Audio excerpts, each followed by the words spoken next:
Yo, we're back. Another one. Karrino Station. What's up, chat? Thanks for being here. Good to see you. It's real good to see you. And, guess what? I'm not alone. Actually, I need to switch a thing here. Because I'm gonna prove that I'm not alone. I got some friends in the chat. I've got the amazing Future Virgo. Thanks for being here with us. Gotcha. There you are. And we got some of the legendary Ovoid crew in the house. We got Barry. B. What's up, Barry? How you today? Just finished dinner. You are not alone. We are not alone. We're not alone. That's official. What's getting even more official. NASA announced today they're about to. I mean, it's obvious. I'm on a fucking space station and I'm an alien, and there's aliens everywhere. But I mean, for Earth, I mean, I get it's a big deal. NASA's joining the analysis of all that cool UAP shit. But we'll talk about that in a second. First, I want to introduce our guest. I think you would probably do a better job describing what you're working on and who you are and where you've been a little bit. So tell our fine friends what's popping. Oh, thanks for having me here. Yeah. I'm Elizabeth. I go by Virgo or Future Virgo online, but I started off as a filmmaker, but then became a musician, and then that led into game development. And since then, I've been working on various VR projects and currently working on a VR multiplayer shooter game called Veil. And yeah, we're set for launching our beta pretty soon this summer. So, number one, you're real modest because I saw your long form bio, and that shit was banging. That shit was real banging. We couldn't even fit it all on Twitter. But yeah, you are supremely talented. I've been creeping and looking at your designs and stuff for a while, and actually that shit was super funny because I think we had a similar sort of holistic aesthetic in mind for some of the projects that we were working on. I think it's one of the reasons why I don't remember when we first started talking, but I was like, I noticed that like we were using a certain shade of green, and I reached out to you and I was like, yo, worried about this green. I know, the green. It's such a good color. I think honestly everyone should use it. I agree. Yeah, by the way, if you want to spawn stuff, the replicator should be working. If you want to spawn stuff while we're talking, have at it. Actually, let me put in the prompt so you can see all the stuff. You can do help, and to see a list of items right there. Okay. Shrimps are the most popular item. They tend to win. At some point, actually, it would be cool to get get a poll, see what item won, for the whole talk, which one was the supreme item. There's some hidden ones in there as well, actually. You never know. If you're in the home server, you could try some certain home server things. It's all to play for, but there's some hidden ones. That's for sure. Anyway, back right now we got floating sushi thanks to Grimecraft. What's up, homie? Yeah. So, how long have you been working on Veil VR? Yeah, so it really started off it really started with Water Planet, which was this music video VR experience narrative game that I made that came out on Steam, and that was sort of a experience that was accompanied by a 4-song EP with a label group of friends of mine. And Veil started off actually as the next project for another music experience, and it ended up just warping into something much bigger because the other people involved. My partner, he goes by Ood. He's also a musician and a game developer now. He had always wanted to do a shooter game, music experience type thing, and then it all just spiraled into something much bigger, and we've since been working on this for about 5 years loosely. Like, initial concept began 2016, and since then we've just been working on it in our free time, and then we reached a point where we weren't sure how we were going to go on unless we brought in more funding or more, like, a bigger team and all that. So last year we did several equity crowdfunding campaigns, and that enabled us to actually really start growing and building a team. And really just in the last year, its development has accelerated a lot, and we're now like a team of about 40. Yeah, it grew so fast. I mean, just my team alone with the art side, we're about 15 or so, something like that. But yeah, it's one of those projects where I don't think the scope was that clear from the beginning, because it was really just a passion project. And then through time and just involving more people, the whole idea of it just really started to take form. And then suddenly we're just full on making a multiplayer VR shooter game, and it's crazy how this last year has just evolved the whole scope and everything. But yeah, I don't know. Crazy. It's wild. So you intentionally so you went after you sought out funding, right? Like, that was something that you went out and did intentionally. Yeah, so the real story, was, it like, started off, was that? The two other founders, or there's 3 of us total. The 2 others, they're brothers, and one of the brothers was really into finance and crypto and all of this, and he had actually early on been like an angel investor, and we had gotten pretty far with that bit amount that he had given us to work on the project. And then we were reaching a point where we're pretty much out of money, like about a year and a half ago. And we're just like, we could either launch the game or we need to figure out something else. And that's just through a series of events, we just started connecting with more people, like VCs and investors, and just trying to really like feel that whole market out. And it was something that was just kind of, I mean, I was out of my element, like navigating all of that, and it just wasn't really the vibe.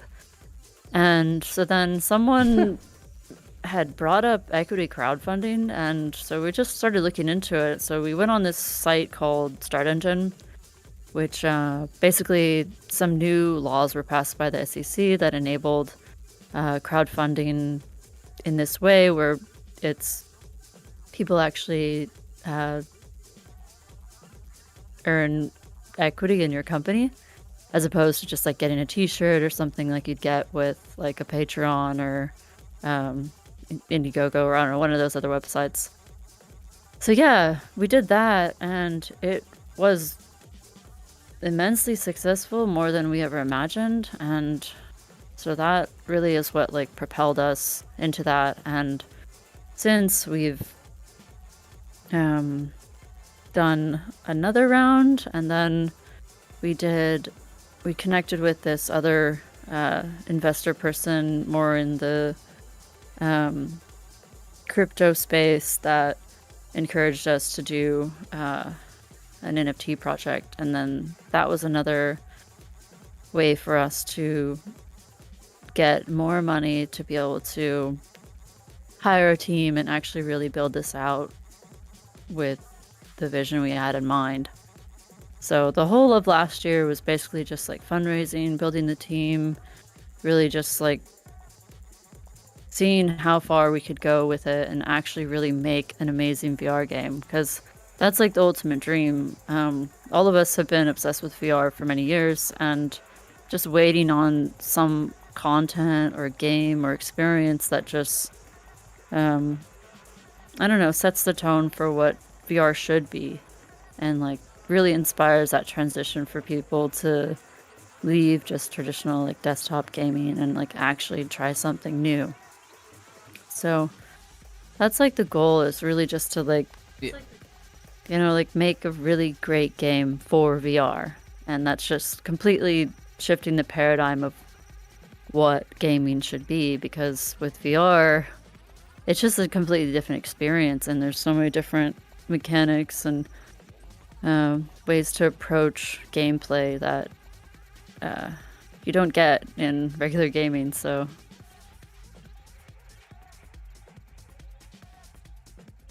yeah, that's a wild story you got there. Like the last year, basically, just like everything changed for literally, you, huh? just, I mean, I went from like, we were in this concrete bunker in a storage unit in a building in Miami, and it was just like a couple of us in there for about 5 years, and then suddenly we're in like a actual office that has windows, but we don't like to call it office, we call it studio, because like it's still like a very chill environment, and we have cats here now, and it's just like a little family. Oh, yeah. And like everyone here, like we've built just such an amazing team. Everyone's so talented and just passionate about VR also. So that's really like that, and like gamers only, of course. Yeah. Yeah, no kidding. That sounds amazing. That's crazy. So it seems like really the first like stamp of success was when you did the crowdfunding. Did you already have like some interest in the project that led to, like, what was the catalyst, do you think, for the success of the crowdfunding campaign? I think it was really the novelty of just like a VR shooter social game experience. I mean, yeah, it's sure there's other games out there that have done something similar, but one thing we really value and want to like build out a lot is original IP and all of the lore and story behind all of the game. And so I think that's the one thing that sets us apart is, yeah, it's a first person shooter, but it's actually a completely new game with new characters, and you know, it's not just like the traditional game where there's like terrorists or counter-terrorists. Like there's none of that. Like that language is like extinct. But yeah. Got you. And so you grew naturally on the platform. I mean, what kind of marketing did you do, if any, to raise awareness of the crowdfunding effort?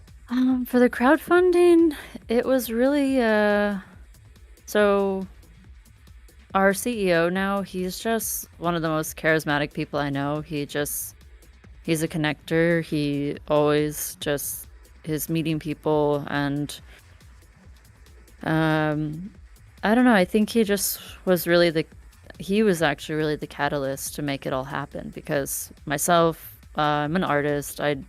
I'm just like not out in the world, like really socializing much. So like I'm not the one to do that.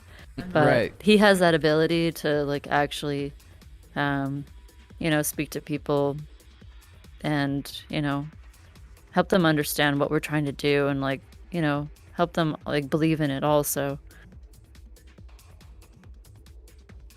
Yeah, that's a big deal. That's a super big deal. Interesting. So really not so much outbound, just more maybe like enrolling, going and talking to other people in the space. and Yeah, I kind think of just connecting, and then making connections within a the lot of community early and stuff. marketing was just us getting into VR, like other games even, and just being like, hey, you want a Steam key to try out this new game? You don't have to if you don't want to, but hey, it's a free Steam key, so come check it out sometime. And a lot of those people early on that we Right. gave those keys to, some of them are actually programmers on the game now.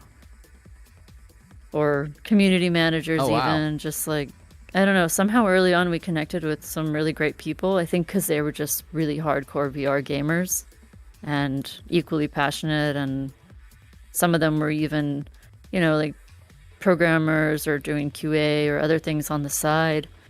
And then once we got in touch with them, we were able to actually offer them an opportunity to work on a game with us. And yeah, it's been cool. Like, just... That's crazy. That's super crazy. Well, I mean, I love to hear a success story. I mean, especially, I mean, the aesthetic choices that you make, I think, are fucking awesome. Thank you.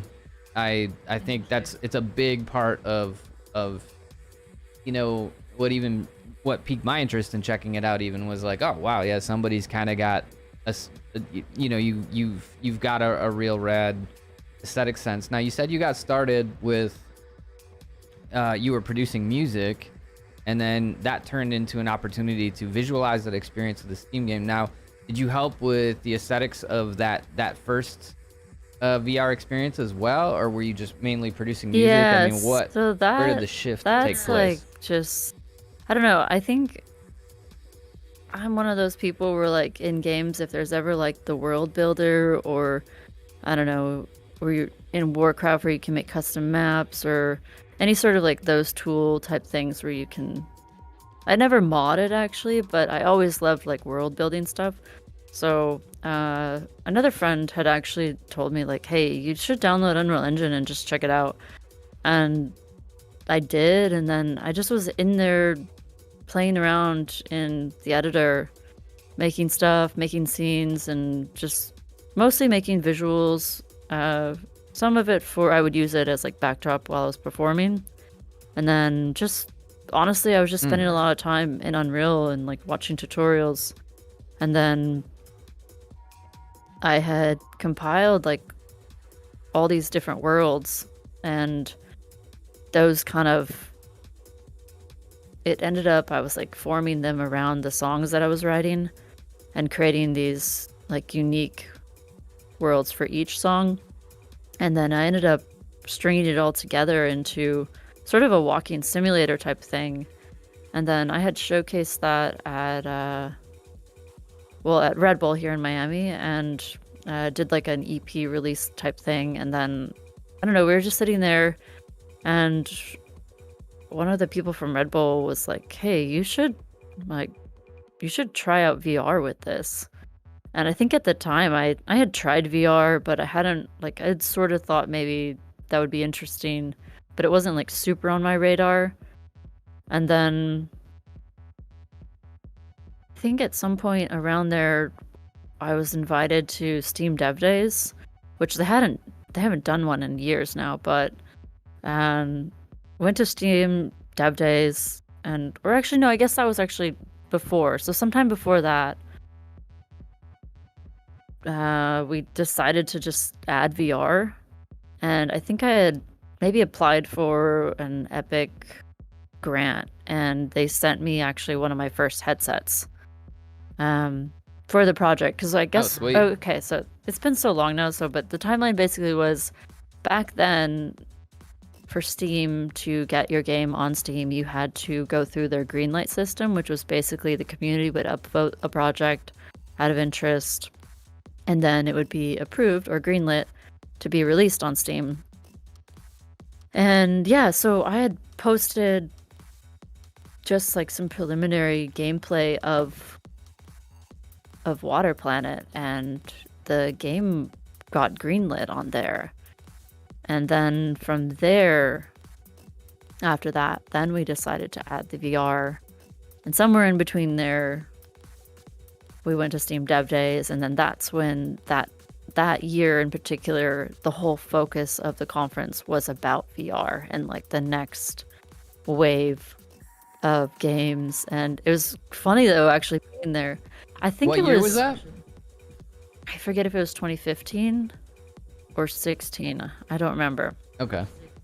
Which was sort of early days, but sort of a little, like, I mean, a few Oculuses had come out already and all that, but But yeah, so we went there, and it was like actually funny because when we were there, hardly anyone that was actually at the conference who were developers were even doing anything in VR.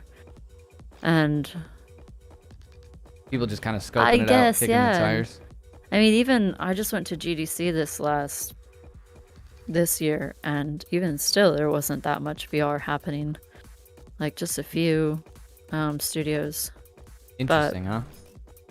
For how incredible the experience is now with where the hardware is at, and with, you know, the capability of things, it is pretty interesting to me. Like the curve, really. I'm kind of you're not the first person I heard that from, and I'm both not surprised and surprised. Yeah, I mean, I get it. I get like the business side of it, why it hasn't totally gone off fully yet.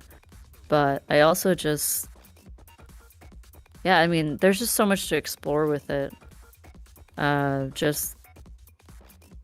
It's just so different from traditional games that it just takes a complete different approach. Even just like things like UI and stuff, like just having stuff. Oh yeah, the VR UI shit is just on some other. Yeah. Like, I'm actually really interested in. I would love to make a VR game just so I can make a VR UI. I am like highly opinionated that's the thing. about VR UIs. I mean, I've played a lot of games, but I can't say like there's one game that did it so amazingly well that I'm just like, wow. But yeah, there's like 3 good it's VR tricky because UIs. like I feel like a lot of Sorry, go ahead, Barry. developers are still just waiting on that that edge. Like they're looking over the edge, like, how's it down there? Is the water okay?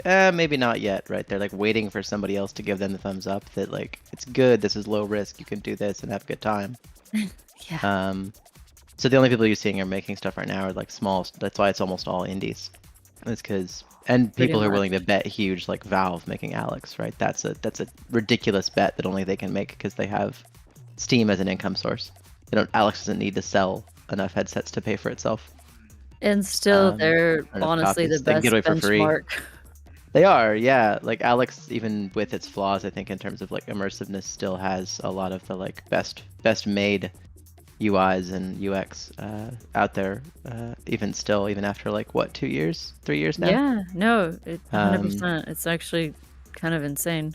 Yeah, the other thing is like if you get a studio, right, that only has what the VR community I know you lovingly refer to as a pancake game.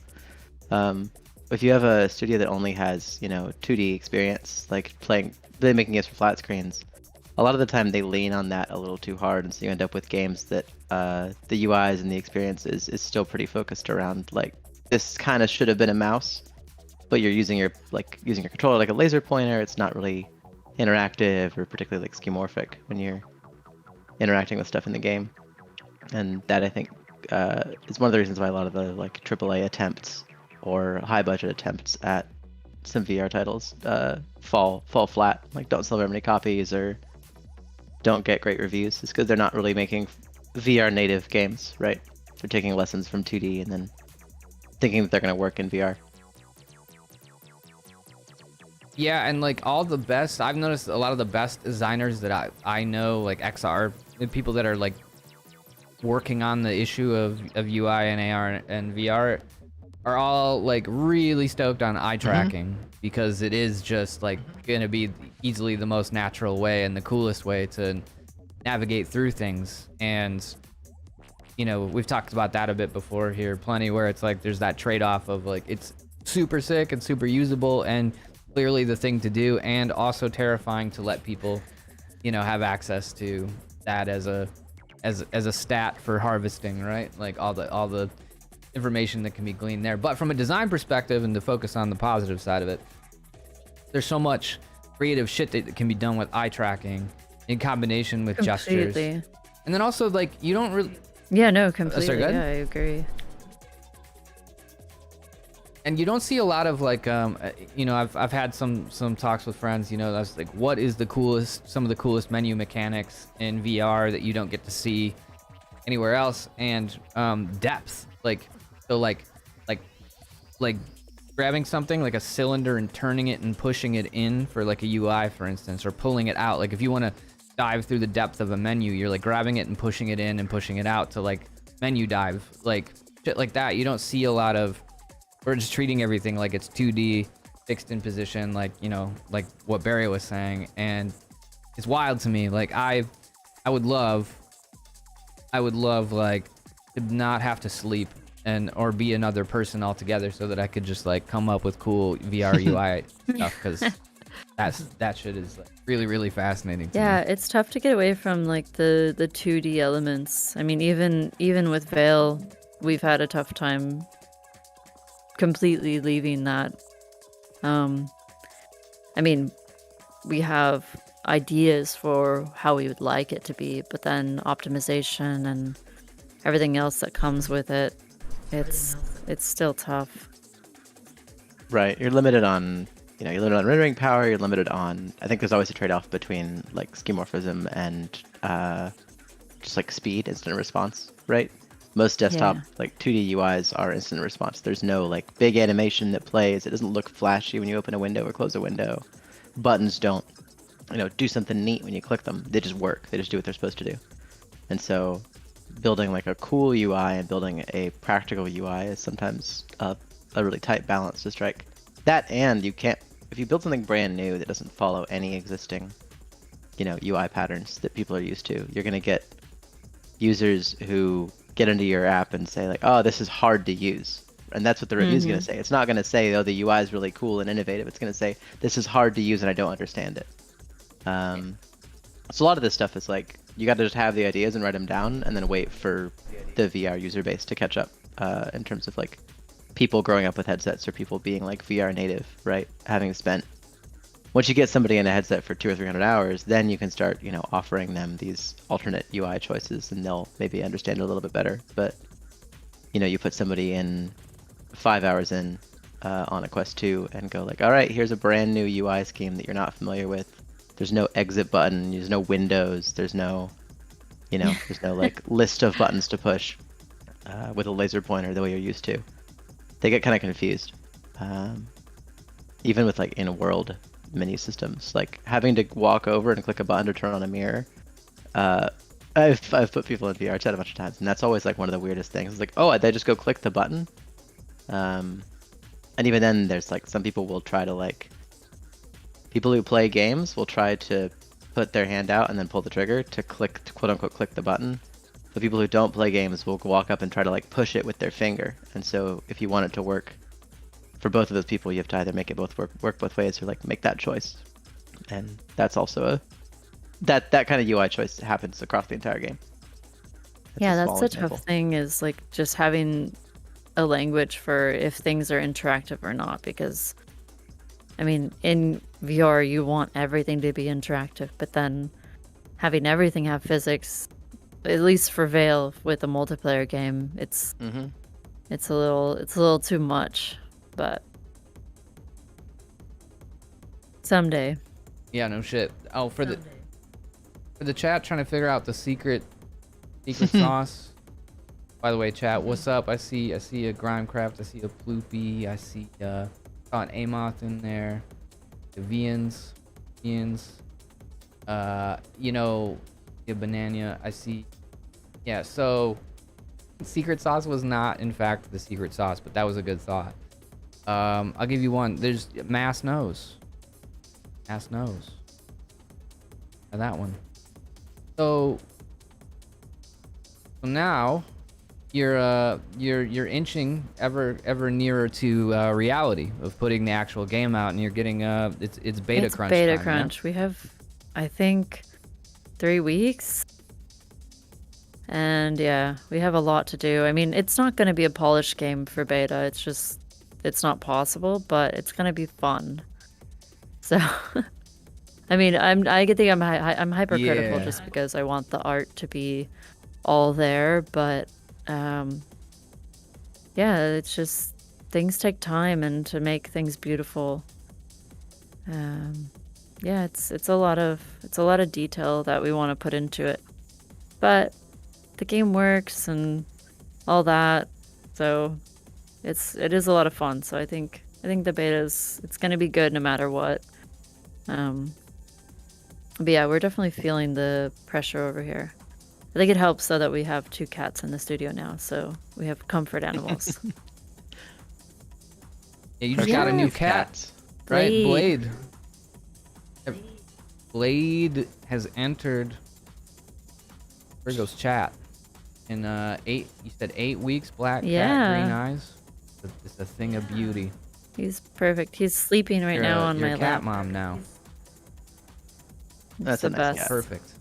It's a good cat.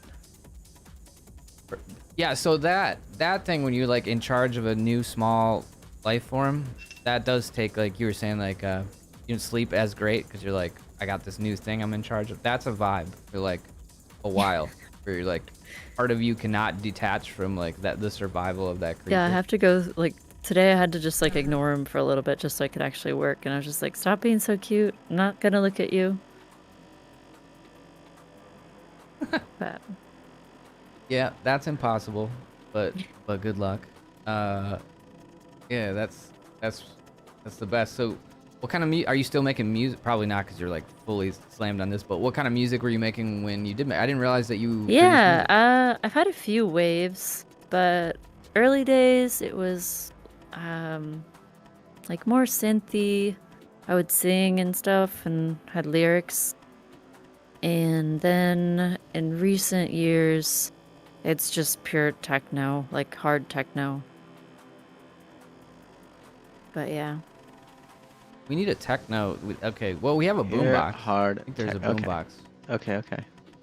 What's the boombox emoji? I should know all the names of all the things you can spawn, but I don't even know them now. No, There's a lot of them. I'm curious, why Where's you the so you hell? moved away from, you were doing like synthwave, vocal heavy stuff to hard techno. What precipitated that shift? It was I love really both. just So. I know, I love both too. I think that's the thing is I like so many different genres of music, and you know, sometimes you sit down to write or produce and I don't know, you want to just write an ambient song, or then you want to write like a hyper pop song and can't really decide. And then I don't know, when you're producing and releasing music, 'cause I never wanted to do an alias really beyond just the one I already have. So it got confusing at some moments where just like, wait, like, should I stick to this direction or should I go another direction? And then it really just, I think I had gone to, I mean, yeah, so I had traveled to Georgia, like Tbilisi, and I had gone to some clubs there for some techno nights, and I don't know, I think at that moment just something changed in me where I was like, I think this is the vibe for me. And Everybody's got yeah, and their it's techno really moment. just I That's a didn't real want to thing. do the whole like performing, carrying all my gear, having to like worry if my voice was gonna like be okay in like a smoky club.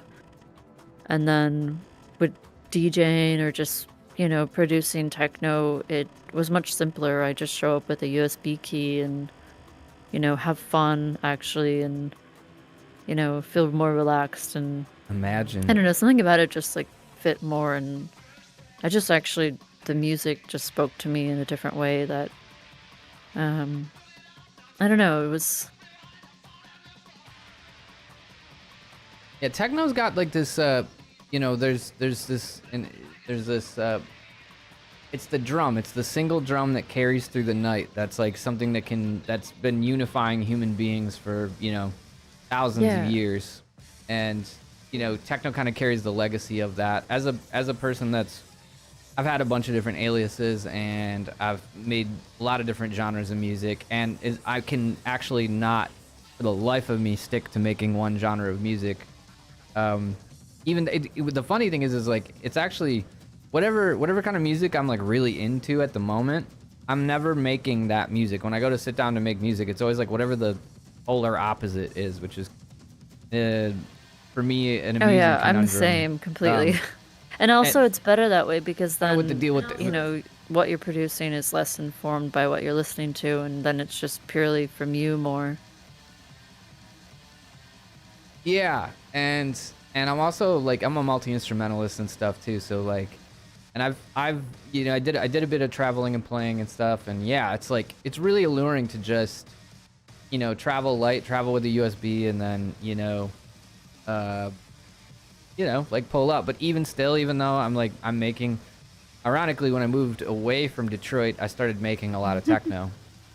Probably some link to me missing it, you know, and it just being in the air where I was. But now, like, you know, now I'm still not pulling up with the. I pull up with electrons. I'm playing with, you know, a table full of drum machines and stuff, because that's what keeps it fun for me. I don't really actually have a lot of fun DJing personally. If you do like 4-deck setups are fun with techno. It just doesn't stimulate me enough. I like to be busy when I'm up there. I like to really be doing something, and depending on the genre, you know, like certain performances, like if you're playing a lot of different genres, you can certainly be busy that whole time and be going drop to drop, and there's all kinds of complex, you know, BPM changes and key considerations and things like that. You can make it, you know, more complex. But for me personally, I've never really enjoyed just straight up DJ sets, which is a bummer, because that certainly does make like traveling and playing live a lot easier. But you know what? We got VR. I've been playing in VR, and just that's all I need. I mean, I miss moving sound. I miss like moving huge sound systems. I miss moving air, and I will eventually get back out and do that again. But like for now, I'm good. I like being able to just pull up and, you know, as soon as I'm done, fucking cool out and go sleep in my bed. Yeah, honestly, that's why I'm happy I'm doing game dev now, because I honestly was tired of going to clubs and being out so late and just not being able to breathe in like heavy air. Like now I'm just at my computer and I don't know, I prefer it. I mean, as much as I love music and it's always been a big part of my life, I don't know if I'll DJ again, honestly. Interesting. I was gonna say you should come play. I'm resurrecting. Well, Mass is resurrecting itself, for the record. I'm gonna throw a show at the end of this month. Keep eyes peeled for that. But I was gonna say, you know, once you get through your beta, you can always, if you want to let off some audio steam, you're welcome to come play. Hey, play if it's show. online, I'm definitely more inclined. But yeah.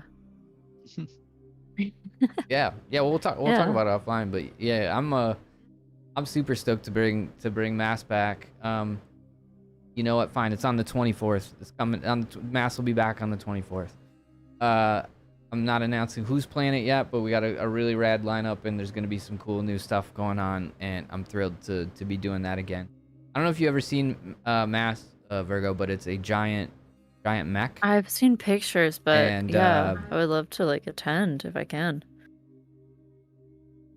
Yeah, Yay. you gotta come hang with us. It's a fun vibe. It's just it's something unique. I mean, all the clubs are unique in VR chat. It's got a special place in my heart. Obviously, that's where I learned. Like, I didn't know how to do any of this shit. I was just purely music, and I did some graphic art and stuff, but it was like mostly 2D. So I just picked up all this stuff over the last year and a half or so. So I've been my brain exploded when I realized that like I had a knack for this stuff, and that I could marry the music and the visuals together, and like in such a cohesive way. Like you're probably the same way. It's like, the more I work on visuals, the more I want to go make music, and the more I make music, the more I want to go work on visuals. And those two things, working in those two spaces, feels really deeply satiating. Yeah, I love both. I mean, that's something I want to do later more, is like more virtual events and things. During sounds like you're on the right track. Yeah, I already built out a club in Vale, but it's not complete yet, but there will be a club. Oh shit. You know what? You let me know when that's ready. I'll come warm it up. I'm inviting myself. Yeah. Yeah, Chad, if you got any questions, you know, you can always feel free to chime in. We keep things pretty fucking relaxed. So what are you the most excited about, like, I guess in this in all spaces, like in all the art medium spaces, like what are some trends that are like really exciting you right now, or what do you find the most inspiring right now? Because you know you're in it and you need to keep coming up with new fresh stuff, and part of that is finishing what you started, which is its own fucking thing. But where are you looking for inspiration these days?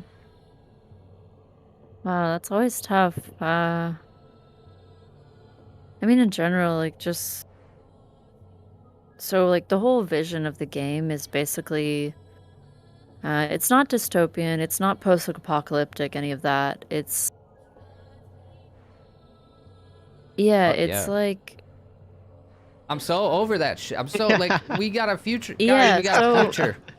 We got a future. Everybody, We're I know gonna be it's fine. It's gonna be the, okay. the zeitgeist is 'cause everybody Unless grew up with we keep, dystopian young adult fiction for the last decade and a half, and now everyone's like, yeah. there's no yeah, future. We're it's doomed. gonna be fine unless we keep doing this thing where we insist that the future looks like that, where like you're operating on yourself and installing a fucking, you know, old iPod in your shin so I you mean, can as cool as that is, circumvent a. let's be I real. know, I love all that stuff too. Like I See, but that's do. the Yeah. problem. Yeah, just the approach is something a little different. So I mean, yeah, there's of course things that have happened in this world where, you know, like deforestation and, you know, climate issues. Like there are those things, but generally the world has persisted and developed and progressed and all that. But then it's not overly sci-fi at the same time either. But so I mean, what I'm really inspired by mostly is like a lot of contemporary architecture and design, and then imagining what that could be 100 years from now, and then some of that, and then I mean, I don't know. I mean, I watch a lot of sci-fi movies, but as far as like day-to-day inspiration for me, like the only time I can actually really like think and have ideas is if I go into nature and just have some time of peace, or even just a walk or something, and then ideas come to me or all that. But yeah, I guess in a lot of ways, like I'm just so deep in the day to day of like what is going on and what we're working on. Um, a lot of just concept and stuff comes through just brainstorming with the team and all. But it's hard to say that like I don't know. I don't. What was it like? What's the last thing you saw that was like that where you were like, "Fuck, that's amazing"? I mean, I guess visually Dune was Wow. Yeah, same. yeah, I mean Dune was amazing. I mean, I love that style. You know what's weird It's a little more archaic is than what that I'm going for with Veil, but it's still like just gorgeous. I just love the minimalism of it also. Yeah, Dune's the yeah Dune setting's always the been really interesting because it's like this thing where they've gone so far into like post scarcity, like, and the people just own entire planets. It's not a big deal that they've Yeah. wrapped all the way back around into like this weird minimalism, like because everything's taken care of and you're like wearing a suit that, you know, keeps you healthy no matter what. well, it's They like they all have it's these like it's mausoleum this new spaceships, you know, and like they still live in castles because yeah, right. brutalism. It's sci-fi brutalism, overarching and done in a finally like a really like tasteful way.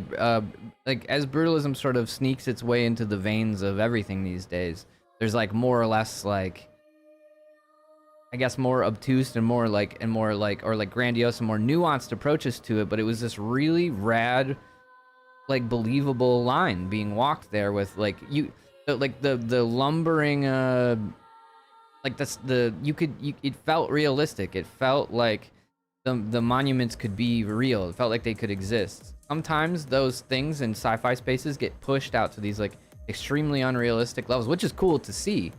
But everything in there walked this line of like, it just hit on like the like all the sickest shit, but like in like this nice reserved kind of pocket, so that like nothing was sticking out until it was time for it to stick out, and your eye could just be dancing around constantly in the meantime. That shit was just, oh Yeah, perfection. so good. Oh, I got the art book, by the way, for anybody that liked doing the art book, is really, really worth getting and worth reading. And I love art books for games and for movies, but that one, whew, that one is so. What's wild to me is like some people thought that shit was boring, and some people that are like really rad artists and creatives and stuff that I know like just thought it was boring overall. And I just cannot. I know like we're all different, but I cannot fathom that one. You know? Yeah. Yeah, I have the art book also. I love it. It had contrast. Yeah, like the contrast, right? Like that's another really striking thing, because they put so much effort into the textures, right? And you can actually see the textures and the details in everything. The values for all that, just phenomenal. Yeah, that shit lit me up. I don't know about you, but like right from the get-go, like right from the second it started, I was like, okay, let's fucking go. Yeah. Let's see. Amos said, I was saying yesterday, though, that what tires me out about Cyberpunk specifically is not the writers, but when the fans read stuff, just see the pretty tech and ignore the message. Right. Yeah.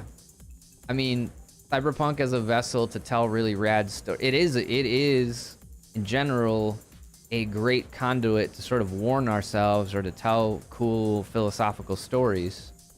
I guess a lot of people get wound up in the aesthetic and sort of miss the point of the stories. But I mean, I have some favorite Cyberpunk, you know, like Transmetropolitan is one of my favorite stories ever, and one of my favorite pieces of art ever. Have you ever read Transmetropolitan? I haven't. Oh, if you can get it on iPad. I love reading comics on iPad, and that's the easiest way to hunt that down, probably. I think the large editions or the good editions are pretty rare. But that is, I feel like you would enjoy that a lot. And the art is super rad. It was written by Warren Ellis. Sick. Yeah, it's really sweet. That and like, I don't know, mine is always Ghost in the Shell. That's like the formative Cyberpunk for me. Yeah, Ghost in the Shell. Absolutely. Definitely. 2 million%. Which I just started. Have either you started watching the new, the second season of SAC 2045? I have not yet. No, I need to. You watched the first No, season? I think I skipped it because I didn't assume it was any good. Is it good? That hasn't been a Ghost in the Shell for so long. If you can feel it, wait it out for the first two episodes. Okay. Like, cause the first episode I think put a lot of people off. Second episode, it starts to come around, and then by the time you're into the third, it's completely, you're on track, and I liked it anyway. I think it was rad. Yeah, I need some new things to watch. Yeah, that's really good, and visually I've just been obsessed with like Mid-Journey lately. I think like all of us have got. Grant got us. Poisoned with like Grant got us last week, and we ended up all on this AI as concept art kick. Yeah, I just discovered it like a day ago, and I'm obsessed. Yeah, no, it's fully snowball effect now. Everybody I know is getting into it. It's pretty fun. It's actually so sick. Which are you using? Changing my brain, like I have no idea. I just like tried it a few times already, but nice. Yeah. That's why like Mid-Journey, maybe the Dolly Mini. There's a local one that we've been using called Disco Diffusion that Grant mentioned last week. Oh wait, do you have access to Dolly as well? No, we don't have Dolly like proper access. There's a couple of smaller models. When is Dolly 2 open? There's no like timeline for when they're gonna open it. I'm waiting on an invite from a friend right now. Yeah. Yeah, see, Dolly is amazing for memes. And has got this like uncanny ability to put like Vian sent me earlier Snoop Dogg in Seinfeld, and it was like perfect. Or if you do like Sonic the Hedgehog in Bloodborne, that was one that Lamp did. There's like, it's got this uncanny ability to like take a place and a person and merge those things together perfectly. Because when I fed the same prompt to Midjourney, it just kind of biffed it. It was like like Snoop Dogg looking like as I did Snoop Dogg and Seinfeld, and Snoop Dogg just looked as cheesy. It just made Snoop Dogg look like some cheesy 90s Yeah, sitcom they're very, person, which is amusing in its very own different right. model But setups. Like Dali's a full GAN underneath, and then like Midjourney's a different type of network that just is better or worse at like making cohesive stuff, like faces, like saying Snoop Dogg in something else is hard for diffusion and for Midjourney. But yeah, so for the last 2 days, I've got to use it as like as part of our actual workflow.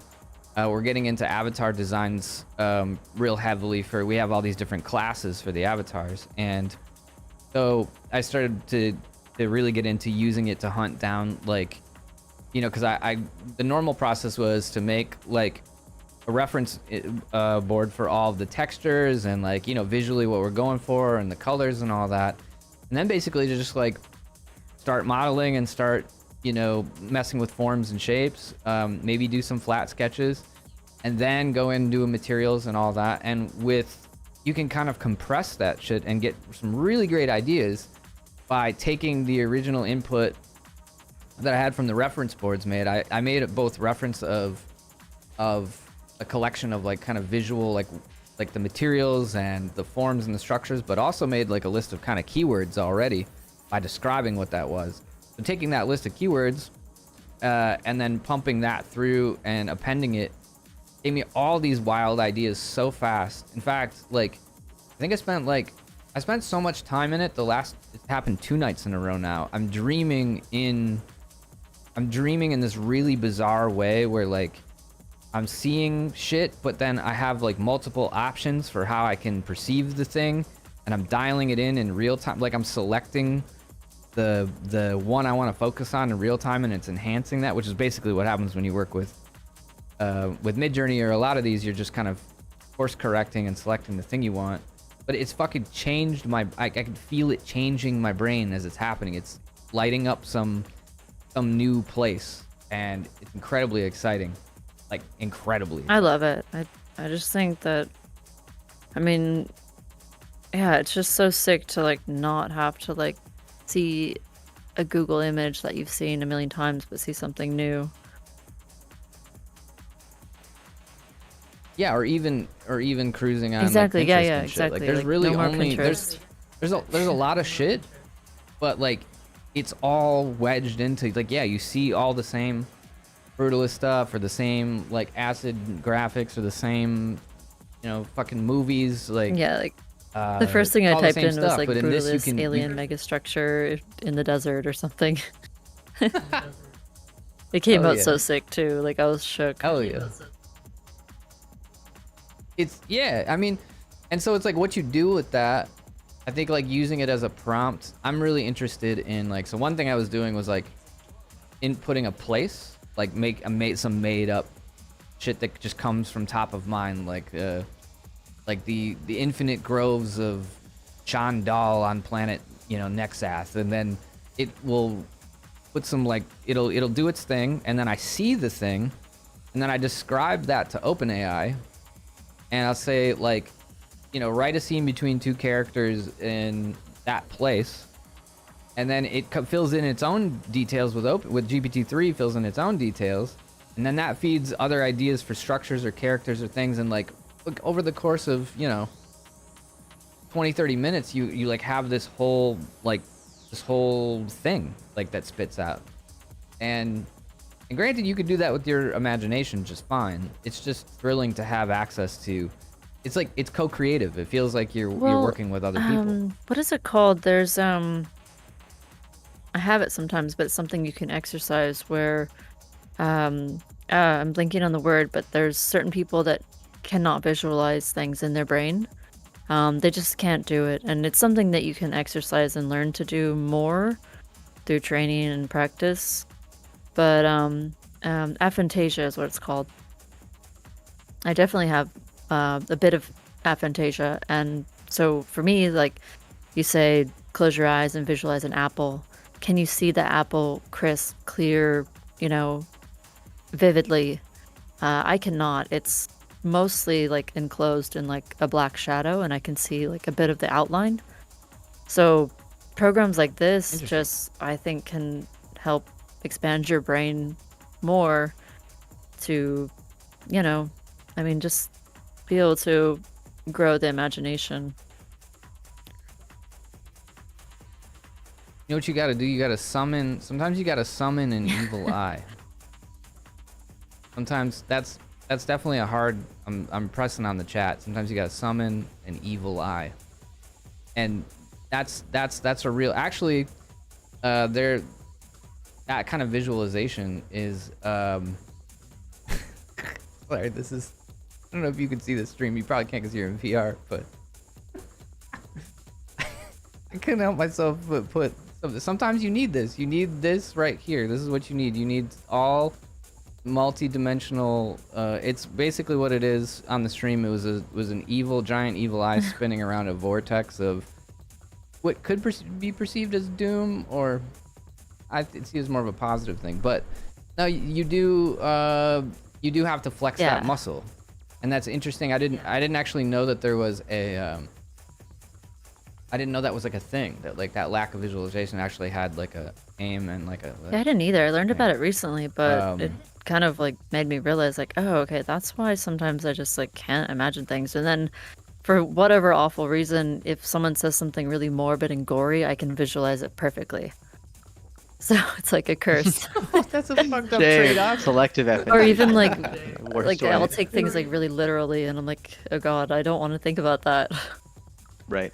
Yeah, no, I had a couple friends I went to college with that we ended up figuring out how to aphantasia, like pretty serious aphantasia, where we got like one too many talks about like, no, that like the thing we saw a week ago was definitely this color or whatever, and they were just like, I literally can't help you. And I was like, there's no, and we looked it up and found we were like, oh, that you have aphantasia. It's like an actual thing. How does that? How does that work for I think reading novels? There's scales of it, because I mean, I have like vivid memory. I can remember smells and color and all that and form, but like prompting an image in my head right now, I cannot. Mm-hmm. That's so when you read novels, how does that work? Because I feel like a large part of how I read, I visualize the stuff as I'm reading. I mean, I get really immersed in the words more than anything, actually. I get really caught up on like the etymology of what I'm reading, and sometimes I don't fully understand the context, and I have to read things twice sometimes. Like I think I've never been a strong reader, but I do love fantasy and anything that's fantastical. I do love, and I do get into the story, but as far as like actually really envisioning it, it's probably not as vivid as it is for you, I'm imagining. I don't know. One day we'll be able to link brains, but we can't do it right now. I would gladly. Well, I would cautiously. Well, actually, one of my favorite experiments, like right before you're cautious. going to sleep at night, sometimes I'll have these like flashes of really bizarre things, and I try to like track them and write them down sometimes because they're just so absurd. And I don't know, try it sometime before you're going to sleep. Just like close your eyes, and the first thing you see, if you're really tired, sometimes it ends up just being crazy stuff. That's like the only time. So I have that all the time. I have it all. I literally have it all the time, and it could be from the amount of psychedelics that I've done. But I have that to the point where sometimes it can get uncomfortable. Where like that's one of the reasons why meditation and stuff is super important to me. But as soon as I quiet or shift, or if I just like stop and sit still, like I am bombarded with the gnarliest. It's stuff that looks like it's just reaching out of another dimension, and the context is shifting constantly as well. It's this like avalanche of chaos that I didn't always have that, but I used to have it more like what you're talking about, where it was like right before bed or when I was really tired, or kind of like in between states. Yeah. And now it's pretty much there all the time, it can be fun. It's actually usually really fun. You have to make it fun, because I can't do anything about it, so I'm make it. But it's a great vehicle for creative output. Yeah. One of the things that I've always seen coming with how good VR creative apps are getting, right? Like, Gravity Sketch is extremely good for being a VR 3D modeling program. You can get some like really interesting ideas done really fast. I've always been kind of waiting for the merge of the generative AI stuff that's getting like really good to where you can give it a prompt of a certain artist's style or whatever and just get a pretty comprehensive image, something that's understandable. It's not just deep dream faces and dogs and cats everywhere, and it hasn't been for a long time. Combining that and eventually bridging that into 3D, right? Once there's enough different types of a tree but made out of vertices as training data, do you end up with basically a thing you can sit in and think stuff and it just appears in front of you, right? And you put it wherever you want and you mold it kind of on a dynamic basis where it's reacting to you live. I wonder if people would ever leave that thing if you could just do that for the whole day.